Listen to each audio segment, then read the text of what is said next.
It's May on a Lego YouTube channel. You know what that means. Today we're looking at a ship that some Lego Star Wars fans may doubtless already have on their minds this month. Yep, you guessed it. Straight from the best and brightest at Theed Palace, the Naboo Fighter.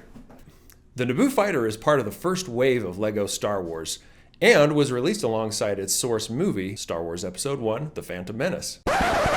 That's pretty cool and all, but the ultimate measure of awesomeness for a spaceship is not the release year. It's not the place in the history of Lego licensing, but the answer to one question: is it swooshable?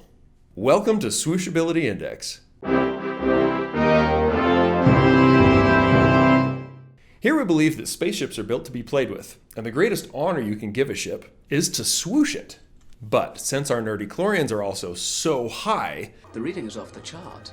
That also means evaluating each spaceship with the completely unpatented, but also completely wizard Swooshability Index. So what makes a spaceship swooshable? Swooshability can basically be crystallized into three main components: optics, grip, and stability.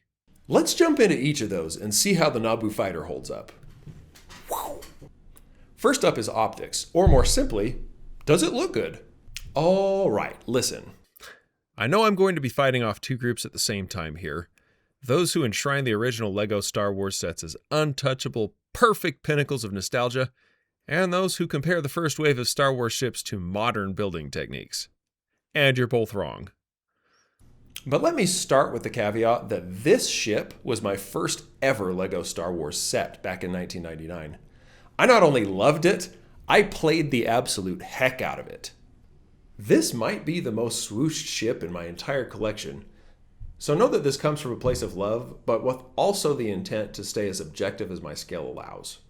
We'll start with how good it looks while touched down. Honestly, given the era this was designed in, it's a pretty good-looking ship. Even though it's a blocky build, it does a fair approximation of the curves and shaping of the source material. The color scheme pops just like intended, and the triple tails are just downright fun. It even sits slightly above the ground as if hovering, which is a nice touch. I give this a hearty 1 out of 2 points, as it looks nice but definitely shows its age a bit. Once we pick it up, we get to see how it looks in flight. Everything that looks good on the ground continues to look good in the air. Unfortunately, the structure that gives it its hovering look is the most unaerodynamic and uninspired chunk I have ever seen. Note that the bottom of an N1 starfighter is supposed to be sleek and smooth enough to skid across the deck of a droid control ship. Naboo craft are the essence of streamlined.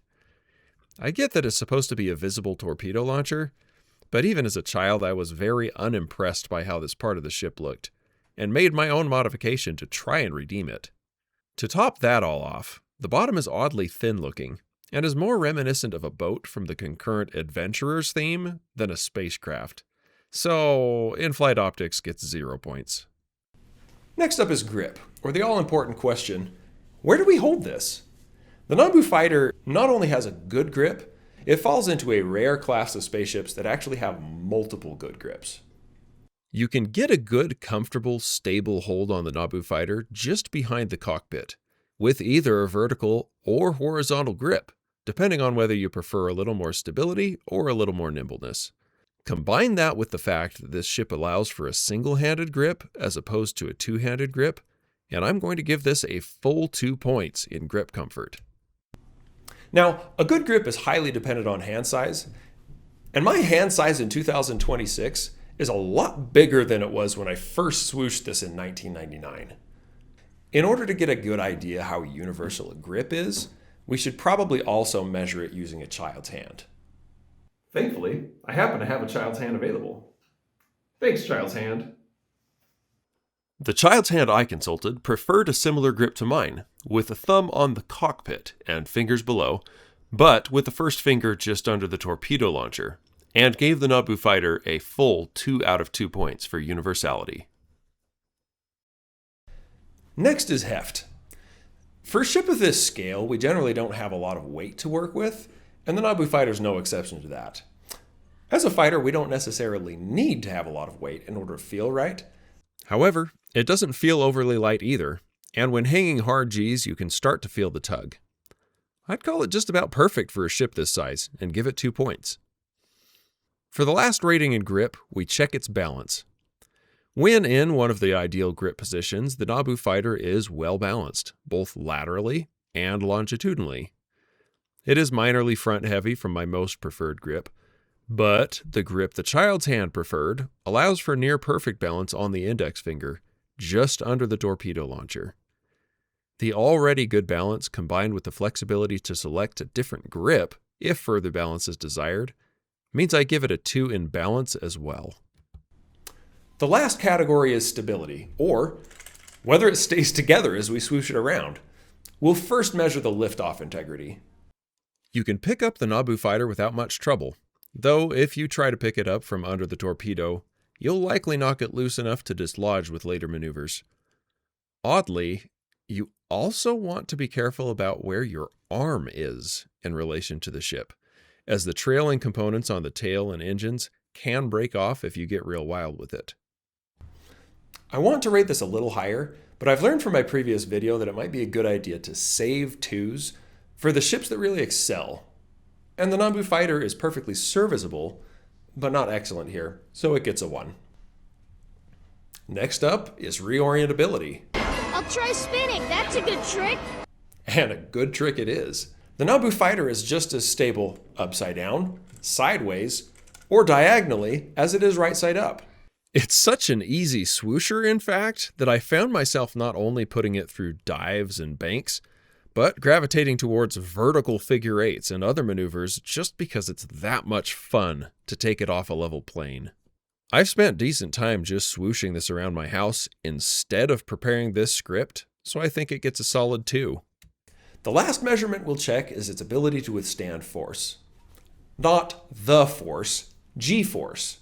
Now this is pod racing. Here, the reorientability actually gets us into a little bit of trouble. It is so much fun to swoosh this thing around, and it feels so stable that it tricked me into being a little reckless, and I lost an engine more than once. Did I mention they're designed to come off? By maneuvering too hard. It may seem a little bit like suffering from success, but I blame the RUD on the Naboo Fighter misrepresenting its actual G-force endurance. 1 point here. With optics netting only 1 point in total, it doesn't look like we're off to a great start. But we got a handhold on grip with an excellent 8 out of 8 points, and a pretty dependable 4 out of 6 for stability, which means that the grand total swooshability index for the Naboo Fighter is 13 out of 18. I officially rate the Naboo Fighter swooshable. This honestly has me wondering if I was too generous to the Enterprise in the last episode, because a 2-point lead for this ship over the Enterprise seems like a drastic underestimation of how much more swooshable it is. But what do you think? Let me know in the comments how you'd rate the Naboo Fighter, whether my scale needs some calibration, or what ship you'd like to see next.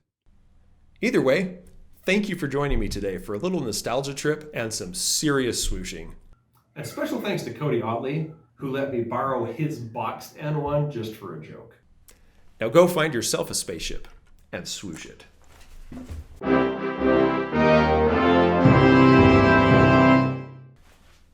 I think that's all.